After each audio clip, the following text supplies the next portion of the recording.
NBA MVPs Giannis and Jokic square off in FIBA. In case you missed it the other day, there was a FIBA qualifier featuring the most recent NBA MVPs. They even matched up and engaged in combat when the game entered overtime. Welcome back everyone, let us look at who performed better and whether the special team prevailed. Giannis began by showcasing his updated and improved jump shot. As you will see, his defenders challenge him to shoot with only 6 feet of space. As he gathers the ball for the spot, Giannis has a habit of gazing at the floor before him. The left elbow is less protruding than the right. The rhythm is much better as he moves the ball to the set point fast. Additionally, shooting on the way down is entirely acceptable for mid-range shots. As time passes, Giannis' man will once more assist a dying person to dare him to shoot the ball. He taps his right foot at the exact same moment that his arms are raised. His offhand motion is strange in some way. It catches up to the ball, although his wrists will rotate and the ball itself won't be significantly affected. The ball handler causes Jokic to slide with him, opening up the pop on the left wing as he is demonstrating his reliability from back there on the step-up screen. When he has this much time and space, I am sure he will get the kind of wide open look in the NBA for a long time until he proves he can knock him down consistently, and has a good rhythm to hold the ball down until the right foot is planted. Given his size, Jokic does not just rely on post-up and down defense. The showpiece showdown between the two MVPs seemed like a dagger down the stretch, with Serbia well in charge. A fade away from Jokic's latest preoccupation, the 1 foot of 3, but even harder as a right foot twisting to his left, and it lands precisely, made the Greek freaked out he had him where he wanted him. Giannis has the biggest impact on the court during transition because you must line up at least 2 defenders in front of him to prevent him from embarrassing you. He can cut off his gathered dribble, move behind the 3-point line, and yet manage to get to the basket while slipping past the defender. A timeless beauty as Jokic struggles to keep up behind him and almost throws the ball to NASA before dumping it off to Giannis, who is following. There is little you can do on 2-on-1 with the right spacing because Giannis is talking to the goal on the left, and Kalatis is wide on the right, both of which help reduce the Serbians' early advantage. Jokic's large bulk down near the basket showing strength and touch is how he scores most of the time. This pick and roll are intended to capitalize on Greece's switch. The house mouse is helpless because Jokic attacks right away for the tiny jump hook. When guarding Jokic close to the basket, you need to be extremely disciplined and avoid taking a chance on an impossible seal of the inbound pass because the Greeks kept the masses on him for a large portion of the game.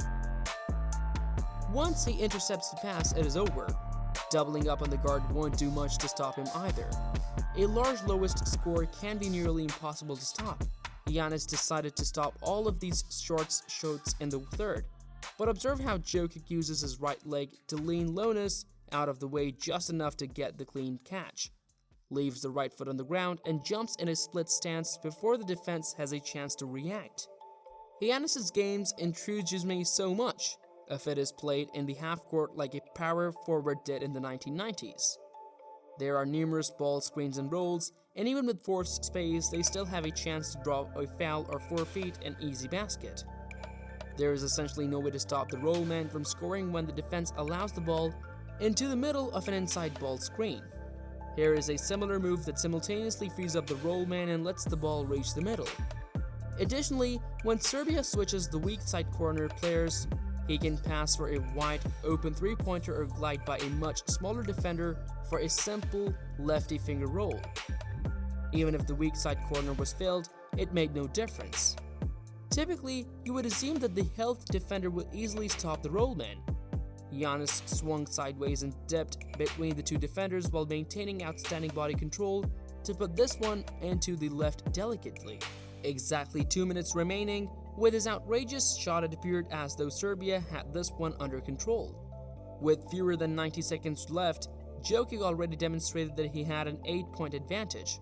However, credit goes to Nasos for making this crucial corner 3 against the Serbian defense. But the advantage is still substantial at 5 points. Giannis then fouls Jokic after the rest miss a clear foul on Serbia with his unlawful ball screen. Jokic though misses not once, but both of the free throws that would have definitely sealed the victory. This also applies to another law to Giannis of the thick and roll. The ball has not yet reached the ring and is on its way down, giving it a clear opportunity to fall into the basket on its own. It is challenging because it happened so quickly, but it was blatant goaltending that allowed Greece to get closer than it ought to have. Here is what Jokic's excessive generosity may work against the Serbians. For him to make the appropriate play by identifying the open shooter, they first force a switch on horns, and then lure at least 3 defenders to the post. Serbia should already have this game won thanks to the offensive rebound, but it is in and out. You will need to explain why Serbia does not instantly pass the ball to Jokic instead of choosing to have their point guard shoot an extremely difficult layup over 2 defenders. They find Tyler Dorsey open in the corner after nobody scoops up the ball, leaving a 2-on-1 situation on the right side. Please take note of the way he extends his foot to make contact. Please clarify why Jokic is not used in the high post to control possession. Moreover, as Jokic goes to control the ball, the Greeks continue to harm the Serbs with their pick and roll, with Giannis out in the front. However, when Giannis attacks the catch, Jokic catches a body and jumps on him. However, Jokic leverages Giannis's larger frame to his advantage as they use the classic duck and move to pin Giannis behind him, before Jokic re-attacks on the catch for the soft running hook. The Serbians were not going to stand for the Greeks' belief that Giannis could handle and download without a double team. The Seals' imprudent bet stems directly from the family and results in the point-blank shot over the front of the rim. The top of the key displays the same ball screen. Jokic goes out so high on the ball, the defense breaks down, and their only opportunity is to emulate the Greeks' last opportunities on this superb steal to save a certain 2-point deficit with 90 seconds remaining. Although a 3 is unnecessary, if you can find an open one in transition, go for it. Jokic blocks the pass with his rage and makes unbelievable steal up 3. The Serbs want to keep possession of the ball and eat up some time, and I suppose that since Giannis was not successful, they have turned to Jokic again. Despite being a few seconds too late, I appreciate how they dig down from the top to the middle double. Giannis had no chance of keeping that huge boy away from the basket on a spin move. A guy skilled in handling the ball will not benefit from the reach. Moreover, they have an unstoppable advantage now that the game is in balance, and there is much pressure on the shot. Giannis is given as much leeway as the Serbs can, and his mechanics appear to be good, but he cannot make contact. While Giannis produced more, Jokic also put up some incredible statistics, and more importantly, led his team to victory. We cannot wait for these two to play each other in the NBA this year and start a rivalry that we did not know we needed but are so eager to see. That is all for this video. We will be back soon with another informative video. Do not forget to like and share this video. Until next time.